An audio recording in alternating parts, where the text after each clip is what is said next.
Dia. Bom dia, pessoal. Muito obrigada pelo convite. Um prazer estar aqui com vocês. Eu queria puxar um pouco a nossa conversa, Raíssa, justamente diante da atuação da Oscâmbio, que traz aí uma corretora de câmbio aqui no Brasil. Eu queria entender de que forma esse impacto da política monetária sobre o crédito, o investimento e também no crescimento econômico interno vocês têm percebido aí na empresa a partir desse resultado, né, desse número que é tão alto de 15% ao ano da Selic. Perfeito. Bom, dando um contexto, né, a Oscâmbio ela é uma corretora, uma das primeiras corretoras de câmbio do Brasil, né? A gente atua no mercado há mais de 25 anos. Então a gente passou por muitos momentos desafiadores, né, e de muitas reviravoltas políticas e econômicas. Especificamente este momento em que estamos vivendo, em que o Brasil apresenta uma das maiores taxas de juros do mundo e que, de fato, como você começa a olhar na conjuntura, né, internacional, o cenário acaba se tornando cada vez mais desafiador. A gente vê, principalmente quando a gente olha para o cenário internacional e a relação de Brasil, uma grande dependência da taxa de juros americana nesse momento, né? Então, a nossa taxa de juros a 15%, com a taxa de juros americana, né, estava ali pouco no patamar de 4,75, agora com a sinalização do Fed, do Federal Reserve, com um corte, a gente deve ter uma perspectiva de uma vinda de capital estrangeiro, né? Absolutamente porque os Estados Unidos, emissor de moeda, né, o local mais seguro quando você tem uma taxa de juros atrativa, quando os Estados Unidos corta essa taxa de juros, a gente acaba tendo uma atração de capital para o Brasil. Mas essa taxa de juros, olhando internamente, o que ela impacta? Selic, basicamente, ela serve como um dos elementos ali para você poder fazer um controle de inflação. E no momento em que você tem os indicadores de inflação controlados e você mantém essa taxa de juros muito alta, você tem um grande desaquecimento do nosso setor econômico, né? Então, majoritariamente, a gente atende empresas, né? E a gente vê as empresas muito preocupadas com como é que você vai gerar um estímulo para investir no setor produtivo, sendo que você tem esse desestímulo por conta da taxa Selic. Então, é muito melhor para as empresas hoje apostarem ali no mercado financeiro, deixarem os seus rendimentos alocados, do que fazerem grandes investimentos nos setores produtivos, né? E tomar este risco ali. Outros pontos importantes é a questão do custo de crédito, né? Então, quando a gente está falando, por exemplo, de empresas que estão operando ali trades, operando fretes, empresas de comércio exterior que precisam deste crédito para conseguir fazer o seu giro, isso se torna muito mais caro também.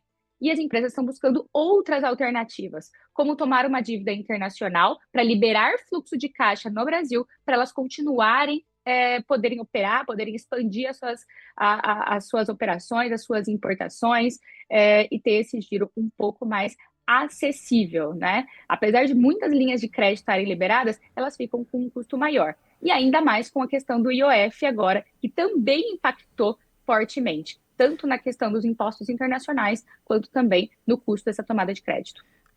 Raíssa, esse atual nível da Selic, ele é sustentado a longo prazo, considerando o cenário de desaceleração global e também de incerteza fiscal que a gente vive muito aqui no Brasil? Perfeito. É um patamar de taxa de juros insustentável, né? Basicamente, a gente está vivendo uma política monetária contracionista, né? Uma tentativa de política monetária contracionista ali para conter a inflação, mas absolutamente rígida, né? Quando a gente olha o cenário global e os novos indicadores. O que pode fazer com que isso comece a variar? Este corte na taxa de juros americana.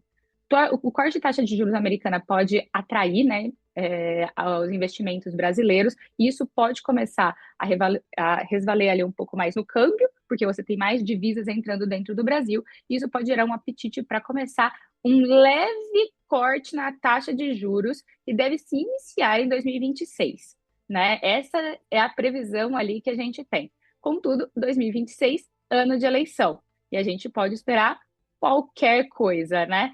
Ano de eleição no Brasil não é para amadores, né? Eu gosto sempre de falar isso, porque muita coisa pode acontecer ali. Mas é onde a gente começa a ter uma indicação de um possível corte nessa taxa de juros a partir de 2026, por conta do movimento internacional que vai resvalar no Brasil. Raíssa, me chamou a atenção esse levantamento, mostrando que o Brasil está aí no segundo lugar com a maior taxa de juros reais do mundo. Esse ranking é liderado pela Turquia, que tem, em questão de taxa real, né, 12,34%. Na sequência, temos Brasil, Rússia, Colômbia e México. E a média global de juros reais é de 1,45%. Eu sei que a Oscâmbio ela trabalha muito com esse investimento internacional também, e eu queria um pouco do seu olhar quanto a isso. Que tipo de similaridade a gente tem com esses outros países que faz com que o Brasil esteja ali colocado num ranking tão alto quando a gente está pensando em taxa de juro real? Perfeito. Esse é um grande ponto, tá? Basicamente, hoje a gente está se enquadrando em um pool de países que tem uma realidade econômica bem diferente aqui do Brasil, né? E que tem outros indicadores econômicos que eles impulsionam para essa questão de ter uma taxa de juros maior para os desafios econômicos, né? Então, quando a gente fala ali de Rússia, que está num patamar de 4,79, é basicamente um terço da nossa taxa de juros, a gente está vivendo uma guerra, né, na Rússia ali. Quando a gente fala de Colômbia, a gente tem muitos desafios econômicos ali de sustentação dos pilares econômicos internos, né? Então, basicamente, o Brasil hoje ele acaba se descolando, que é o que chama atenção, de fato, esse levantamento, né?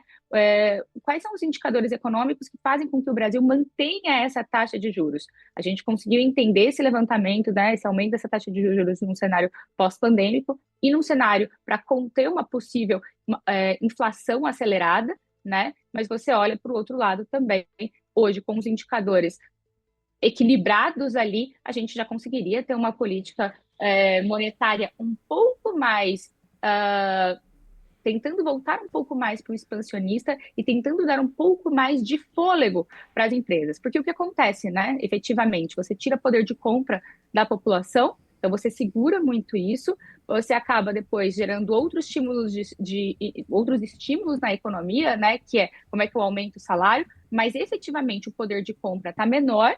Efetivamente, você acaba gerando maior desestímulo para as empresas, corte, né, nos empregos, já que as empresas não estão expandindo as suas operações, tem corte nos empregos, e isso vai se tornando uma bolha cada vez mais estruturante, né? A questão da taxa de juros, ela acontece para você corrigir uma conjuntura.